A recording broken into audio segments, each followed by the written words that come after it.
ಕೇರಳದ ವಯನಾಡಿನಲ್ಲಿ ಭೂಕುಸಿತದಿಂದ ದುರಂತ ಉಂಟಾಗಿದೆ. ಈ ಭೂಕುಸಿತದಲ್ಲಿ ಚಾಮರಾಜನಗರದ ವೃದ್ಧರೊಬ್ಬರು ಗ್ರೇಟ್ ಎಸ್ಕೇಪ್ ಆಗಿದ್ದಾರೆ.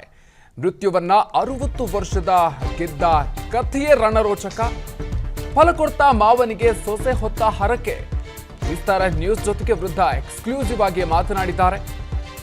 ಭೂಕುಸಿತದಲ್ಲಿ ಚಾಮರಾಜನಗರದ ವೃದ್ಧರೊಬ್ಬರು ಗ್ರೇಟ್ ಎಸ್ಕೇಪ್ ಆಗಿ ಬಂದಿದ್ದಾರೆ. 60 ವರ್ಷದ ಅಜ್ಜನ ಕಥೆಯೇ ರಣರೋಚಕ. ಮಾವನಿಗಾಗಿ ಸೊಸೆ ಹರಕೆಯನ್ನು ಹೊತ್ತಿದ್ರಂತೆ. ಆ ಹರಕೆಯ ಫಲವಾಗಿಯೇ ಈ ಒಂದು ಗ್ರೇಟ್ ಎಸ್ಕೇಪ್ ಆಗಿದ್ದೀನಿ ಅನ್ನುವಂತಹ ವಿಚಾರವನ್ನು ಅವರು ಹೇಳ್ಕೊಳ್ತಾ ಇದ್ದಾರೆ. ಕೇರಳದ ವಯನಾಡಿನಲ್ಲಿ ಸಂಭವಿಸಿರುವಂತಹ ಭೀಕರ ದುರಂತದಲ್ಲಿ ಸಾಕಷ್ಟು ಜನರು ಪ್ರಾಣವನ್ನು ಕಳ್ಕೊಂಡಿದ್ದಾರೆ. ಇದರಲ್ಲಿ ಕೆಲವರು ರೋಚಕವಾಗಿ ತಮ್ಮ ಪ್ರಾಣವನ್ನು ಉಳಿಸ್ಕೊಂಡಿದ್ದಾರೆ. ಅದರಲ್ಲಿ 60 ವರ್ಷದ ಅಜ್ಜ ಕೂಡ ಒಬ್ಬರು, 60 ವರ್ಷದ ವೃದ್ಧರೊಬ್ಬರು ರೋಚಕ ರೀತಿಯಲ್ಲಿ ಪವಾಡ ಸದೃಶವಾಗಿ ಪಾರಾಗಿ ಬಂದಿದ್ದಾರೆ. ಗ್ರೇಟ್ ಎಸ್ಕೇಪ್ ಆಗಿದ್ದಾರೆ. ಅವರು ವಿಸ್ತಾರ ನ್ಯೂಸ್ ಜೊತೆಗೆ ಮಾತನಾಡಿದ್ದಾರೆ. ಕೇರಳದ ವಯನಾಡಿನಲ್ಲಿ ನಡೆದಿರುವಂತಹ ಈ ಒಂದು ಭೂಕುಸಿತ ದುರಂತದಲ್ಲಿ ಈಗಾಗಲೇ 300ಕ್ಕೂ ಹೆಚ್ಚು ಜನರು ಪ್ರಾಣವನ್ನು ಕಳ್ಕೊಂಡಿದ್ದಾರೆ. ಇನ್ನೂ ಕೂಡ 200ಕ್ಕೂ ಹೆಚ್ಚು ಜನರು ನಾಪತ್ತೆಯಾಗಿದ್ದಾರೆ. ಅಲ್ಲಿ ಕಾರ್ಯಾಚರಣೆ ನಿರಂತರವಾಗಿ ಸಾಗ್ತಾ ಇದೆ. ಸೊ ಇದರ ಮಧ್ಯೆ ಆ ಒಂದು ಘಟನೆಯಲ್ಲಿ ರೋಚಕವಾಗಿ ಪ್ರಾಣವನ್ನು ಉಳಿಸಿಕೊಂಡಿರುವಂತಹ ವೃದ್ಧರೊಬ್ಬರು ವಿಸ್ತಾರ ನ್ಯೂಸ್ ಜೊತೆಗೆ ಎಕ್ಸ್ಕ್ಲೂಸಿವ್ ಆಗಿ ಮಾತನಾಡಿದ್ದಾರೆ. ಆ ಸಂದರ್ಭದಲ್ಲಿ ಏನಾಯ್ತು ಅನ್ನೋದನ್ನ ವಿಸ್ತಾರ ನ್ಯೂಸ್ ಜೊತೆಗೆ ಮಾತನಾಡ್ತಾ ಹೇಳಿದ್ದಾರೆ. ರಾತ್ರೋರಾತ್ರಿ ಜೋರು ಶಬ್ದದೊಂದಿಗೆ ಪ್ರವಾಹ ಅಪ್ಪಳಿಸಿತು. ಹೇಗೋ ರಾತ್ರೋರಾತ್ರಿ ಗುಡ್ಡ ಬೆಟ್ಟಗಳನ್ನ ಹತ್ತಿದ್ವಿ, ಕಷ್ಟಪಟ್ಟು ಸಂಬಂಧಿಕರ ಜೊತೆ ಬೆಟ್ಟವನ್ನ ಹತ್ತಿ ಪ್ರಾಣವನ್ನ ಉಳಿಸ್ಕೊಂಡ್ವಿ ಅಂತ ವಿಸ್ತಾರ ನ್ಯೂಸ್ ಜೊತೆಗೆ ಸ್ವಾಮಿ ಶೆಟ್ಟಿಯವರು ಎಕ್ಸ್ಕ್ಲೂಸಿವ್ ಆಗಿ ಮಾತನಾಡ್ತಾ ಹೇಳಿದ್ದಾರೆ. ಆ ಸಂದರ್ಭದಲ್ಲಿ ಯಾವ ರೀತಿಯಾಗಿ ತಾವು ಬಚಾವ್ ಆದ್ವಿ ಅನ್ನೋದನ್ನು ವಿಸ್ತಾರ ನ್ಯೂಸ್ ಜೊತೆಗೆ ಸ್ವತಃ ಅವರು ಹಂಚಿಕೊಂಡಿದ್ದಾರೆ. ಚಾಮರಾಜನಗರದ ತ್ರಿಭಯಂಕರ ಸ್ವಾಮಿ ಶೆಟ್ಟಿ ಮಾತು, ಸಂಬಂಧಿಕರ ತಿಥಿ ಕಾರ್ಯಕ್ಕೆ ಅಂತ ಸ್ವಾಮಿ ಶೆಟ್ಟಿಯವರು ತೆರಳಿದ್ರು. ಸಂಬಂಧಿಕರ ಜೊತೆಗೆ ಚಿರುಮಾಲದಲ್ಲಿ ವೃದ್ಧ ಸ್ವಾಮಿ ಶೆಟ್ಟಿಯವರು ಈ ಘಟನೆ ಆದ ಸಂದರ್ಭದಲ್ಲಿ ಇದ್ರು. ಆ ಸಂದರ್ಭದಲ್ಲಿ ಅವರು ಗ್ರೇಟ್ ಎಸ್ಕೇಪ್ ಆಗಿದ್ದಾರೆ. ರಾತ್ರೋರಾತ್ರಿ ಜೋರು ಶಬ್ದದೊಂದಿಗೆ ಪ್ರವಾಹ ಅಪ್ಪಳಿಸಿತು. ಹೇಗೋ ರಾತ್ರೋರಾತ್ರಿ ಬೆಟ್ಟ ಗುಡ್ಡಗಳನ್ನು ಹತ್ತಿದ್ವಿ, ಆ ಮೂಲಕ ಪ್ರಾಣವನ್ನು ಉಳಿಸಿಕೊಂಡ್ವಿ ಅಂತ ವಿಸ್ತಾರ ನ್ಯೂಸ್ ಜೊತೆಗೆ ಎಕ್ಸ್ಕ್ಲೂಸಿವ್ ಆಗಿ ಮಾತನಾಡುವಂತಹ ಸಂದರ್ಭದಲ್ಲಿ ವೃದ್ಧ ಸ್ವಾಮಿ ಶೆಟ್ಟಿಯವರು ತಮ್ಮ ಆ ಸಂದರ್ಭದ ಅನುಭವವನ್ನು ಹಂಚಿಕೊಂಡಿದ್ದಾರೆ. ಇನ್ನು ಈ ಸಂದರ್ಭದಲ್ಲಿ ಮಾವನ ಪ್ರಾಣ ಉಳಿಸುವಂತೆ ದೇವರ ಮೊರೆ ಹೋಗಿದ್ರು ಸೊಸೆ. ದೇವರಿಗೆ ಹರಕೆಯನ್ನ ಕಟ್ಟಿಕೊಂಡಿದ್ರು ಸ್ವಾಮಿ ಶೆಟ್ಟಿ ಸೊಸೆ ನಂದಿನಿ ಅವರು. ಸಿದ್ದಪ್ಪಾಜಿ ಪವಾಡದಂತೆ ಮನೆಯನ್ನ ಸೇರಿದ್ದಾರೆ ಅನ್ನುವಂತಹ ಒಂದು ಸ್ವಾಮಿ ಶೆಟ್ಟಿಯವರು ಮನೆಯನ್ನ ಸೇರಿದ್ದಾರೆ. ಮಾವನನ್ನ ಕಂಡು ಸಂತಸದಲ್ಲಿದ್ದಾರೆ ಸೊಸೆ ನಂದಿನಿ ಅವರು. ದೇವರಿಗೆ ಹರಕೆಯನ್ನು ಹೊತ್ತಿದ್ದಾರೆ. ತಮ್ಮ ಮಾವನನ್ನ ಉಳಿಸ್ಕೊಡಿ, ಪ್ರಾಣವನ್ನ ಉಳಿಸಿ ಅಂತ ದೇವರ ಮೊರೆ ಹೋಗಿದ್ರು. ದೇವರಿಗೆ ಹರಕೆಯನ್ನು ಕಟ್ಟಿಕೊಂಡಿದ್ರು ಸ್ವಾಮಿ ಶೆಟ್ಟಿಯವರ ಸೊಸೆ ನಂದಿನಿ. ಸೊ ಇದೀಗ ಸಿದ್ದಪ್ಪಾಜಿಯವರ ಪವಾಡದಂತೆ ಮನೆಯನ್ನ ಸೇರಿದ್ದಾರೆ ಅನ್ನುವಂತಹ ನಂಬಿಕೆಯಲ್ಲಿದ್ದಾರೆ. ಮಾವನನ್ನ ಕಂಡು ಸೊಸೆ ನಂದಿನಿ ಸಂತಸವನ್ನ ವ್ಯಕ್ತಪಡಿಸಿದ್ದಾರೆ. ಸೊ ಈ ರೀತಿಯಾಗಿ ಪವಾಡ ಸದೃಶವಾಗಿ ವೃದ್ಧ ಸ್ವಾಮಿ ಶೆಟ್ಟಿಯವರು ಆ ಒಂದು ದುರಂತದಲ್ಲಿ ತಮ್ಮ ಪ್ರಾಣವನ್ನ ಉಳಿಸ್ಕೊಂಡಿದ್ದಾರೆ. ಘಟನೆ ಆದಂತಹ ಸಂದರ್ಭದಲ್ಲಿ ತಮ್ಮ ಸಂಬಂಧಿಕರ ಜೊತೆಗೆ ಬೆಟ್ಟವನ್ನು ಹತ್ತಿ ಪ್ರಾಣವನ್ನು ಉಳಿಸಿಕೊಂಡ್ವಿ ಅಂತ ವಿಸ್ತಾರ ನ್ಯೂಸ್ ಜೊತೆಗೆ ಮಾತನಾಡುವಂತಹ ಸಂದರ್ಭದಲ್ಲಿ ಅವರು ಹೇಳಿದ್ದಾರೆ.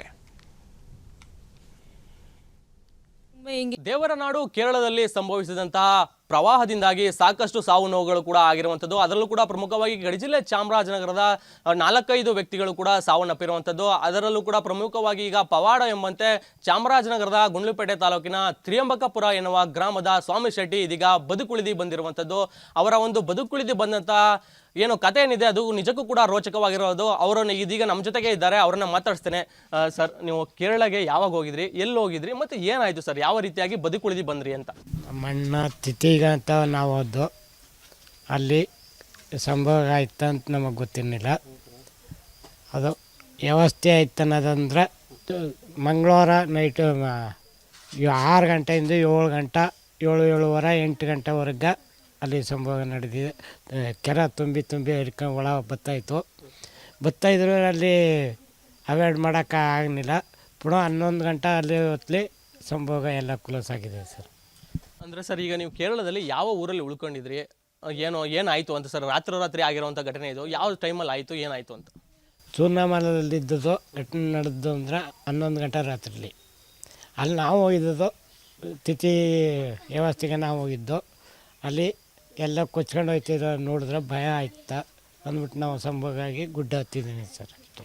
ಅಂದ್ರೆ ಸರ್ ಈಗ 100 ಜನ ಸತ್ತೋಗಿದ್ದಾರೆ, ಪ್ರವಾಹದಲ್ಲಿ ಸಿಲ್ಕೊಂಡಿದ್ದಾರೆ, ನೀವು ಯಾವ ರೀತಿ ಪಾರಾದ್ರಿ ಅಂತ ಅಲ್ಲಿಂದ? ಅಲ್ಲಿಂದ ಪಾರ ಅದು ಅಂದರೆ ರವೆ ಬಡಿತಾ ಇತ್ತಲ್ಲ, ಡೋರ್ನಿಂದ ಕಳೆದು ಮನೆ ಒಳಗೆ ಹೋಗಾಗ ಒಂದು ಬಾಕಲು ತೆಗೆದಿದ್ದೀವಿ, ಬಾಕಲಿಂದ ಮನೆ ಒಳಗೆ ನೀರು ನುಗ್ಗಿ ಹೊರಗಡೆ ಬಂದಿದ್ದೀವಿ ಅಷ್ಟೇ. ಪಾರ ಮಾಡಿ ಬಡ್ದು ಎಲ್ಲ ವ್ಯವಸ್ಥೆ ಮಾಡಿದ್ದೀವಿ. ಅಂದರೆ ಈ ಒಂದು ಪ್ರವಾಹದ ವಿಚಾರ ಕೇಳಿದ ತಕ್ಷಣ ಅವರ ಮನೆಯವರು ಕೂಡ ಗಾಬರಿ ಆಗಿದ್ರು. ಈಗ ಆ ಮನೆಯವರು ಕೂಡ ನಮ್ಮ ಜೊತೆಗಿದ್ದಾರೆ, ಅವ್ರನ್ನ ಮಾತಾಡಿಸ್ತೇನೆ. ಮೇಡಮ್, ಈ ವಿಚಾರ ಯಾವಾಗ ಗೊತ್ತಾಯ್ತು ನಿಮಗೆ, ಮತ್ತು ಗೊತ್ತಾದ ತಕ್ಷಣ ನೀವು ಏನು ಮಾಡಿದ್ರಿ ಅಂತ? ಬುಧವಾರ ನೈಟು ಬೆಳಿಗ್ಗೆ ಬುಧವಾರ ಬೆಳಿಗ್ಗೆ ನಂಗೆ ಗೊತ್ತಾಗಿತ್ತು ಸರ್. ಅವ್ರಂಗೆ ನಮ್ಮ ಮಾವಂಗೆ ತುಂಬ ಹಿಂಗೆ ಏಟಾಗದೆ, ಹಿಂಗೆ ಗಾಬರಿ ಹಾಕಬೇಡಿ, ನೀ ಏನೂ ಇಲ್ಲ ಅಂತ ಅವರು ಅಂದರು. ಒಬ್ಬರು ನಂತರ ಇಲ್ಲ ಸ್ವಲ್ಪ ಜಾಸ್ತಿ ಏಟಾಗದೆ ಹಂಗೆ ಹಿಂಗೆ ಅಂತ ಅಂದರು. ಸರಿ ಆಯಿತು ಸರಿ ಮಾಡಿ ಎಲ್ಲರೂ ಸಿಕ್ಕಿಲ್ಲ ಫೋನ್ ಮಾಡ್ಕೊಂಡು ಎಲ್ಲೆಲ್ಲ ಕೇಳ್ಕೊಂಡು ಹಂಗೆ ಹಿಂಗೆ ಗಾಬರಿ ಮಾಡ್ಕೊಂಡು ಎಲ್ಲರೂ ಹೇಳೋದು ಹಿಂಗೆ ಹಿಂಗೆ ಅಂತ. ಅದಕ್ಕೆ ಇವ್ರು ಅಂದರು, ನಿನ್ನ ತಲೆ ನಿಂಗೆ ಗಾಬ್ರ ಮಕ್ಕಬೇಡ್ಕನವ, ಹಿಂಗೆ ಗಾಬ್ರ ಮಕ್ಕಬೇಡ, ನಾನು ಬರ್ತೀನಿ ಕಣವ, ನಂಗೆ ಏನೂ ಆಗಿಲ್ಲ ಕವ, ನಂಗೆ ಹೊಸಿ ಸ್ವಲ್ಪ ಒಂದು ಕಾಲು ಏಟಾಗಲ್ಲ ಕಣವ, ನಿಂದು ಧೈರ್ಯ ತಕ್ಕೋ, ಏನಿಲ್ಲ ಕವ ಅಂತ ಹೇಳ್ರು ಸರ್.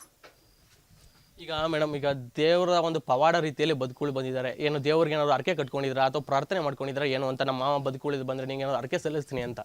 ಇಲ್ಲ, ದೇವ್ರಿಗೆ ನಾನು ಕಿತ್ತಪ್ಪನಿಗೆ ಅರ್ಕೆ ಮಾಡ್ಕೊಂಡಿದ್ದೆ. ನಮ್ಮ ಮಾವ ಬದುಕಿ ನಮ್ಮ ಮನೆ ಒಳಗೆ ಬಂದೆ ಸಾಕನಪ್ಪ, ನನಗೆ ಏನು ಬೇಡ ಅಂತ ಅರ್ಕೆ ಮಾಡ್ಕೊಂಡಿದ್ದೆ ಸರ್. ಇದಿಷ್ಟು ಕುಟುಂಬಸ್ಥರ ಮಾತಾಗಿರುವಂಥದ್ದು. ಏನಂದರೆ, ನಾವು ಸಿದ್ದಪ್ಪಾಜಿ ದೇವರಿಗೆ ಅರ್ಕೆಯನ್ನು ಕಟ್ಕೊಂಡಿದ್ದೆ, ನಮ್ಮ ಮಾವ ಬದುಕುಳಿದು ಬಂದರೆ ನಾನು ಕುಟುಂಬ ಸಮೇತರಾಗಿ ದೇವಸ್ಥಾನಕ್ಕೆ ಬರ್ತೀನಿ ಅನ್ನೋದನ್ನು ಅರ್ಕೆಯನ್ನು ಕಟ್ಕೊಂಡಿದ್ದೆ. ಅದೇ ರೀತಿ ಮುಂದಿನ ದಿನಗಳಲ್ಲಿ ನಾನು ದೇವಸ್ಥಾನಕ್ಕೆ ಹೋಗಿ ಅರ್ಕೆಯನ್ನು ಕೂಡ ತೀರಿಸ್ತೇನೆ ಎನ್ನುವ ಮಾತನ್ನು ಕೂಡ ಹೇಳ್ತಾ ಇರುವಂಥದ್ದು. ಸಾಗರ್ ಕುಮಚಾಳ್ಳಿ, ವಿಸ್ತಾರ ನ್ಯೂಸ್, ಚಾಮರಾಜನಗರ. ಅನುಕ್ಷಣದ ಸುದ್ದಿಗಳಿಗಾಗಿ ವಿಸ್ತಾರ ನ್ಯೂಸ್ ಯೂಟ್ಯೂಬ್ ಚಾನೆಲ್ ಸಬ್ಸ್ಕ್ರೈಬ್ ಮಾಡಿ.